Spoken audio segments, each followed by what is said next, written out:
In this video, I'm going to show you how you can find your billing information or payment history on ChatGPT account. If this video helps, please like and subscribe.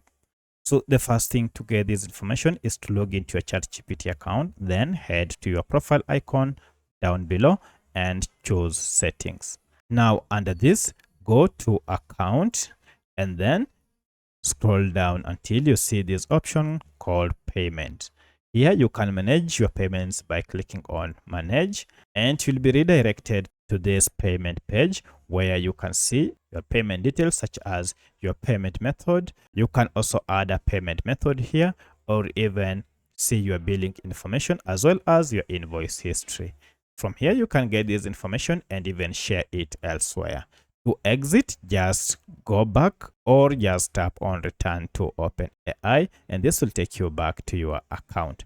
So that's how you can find your billing history or payment details on ChatGPT. If you have any other question, kindly let me know in the comment section. Otherwise, thanks for watching and let's meet in the next video.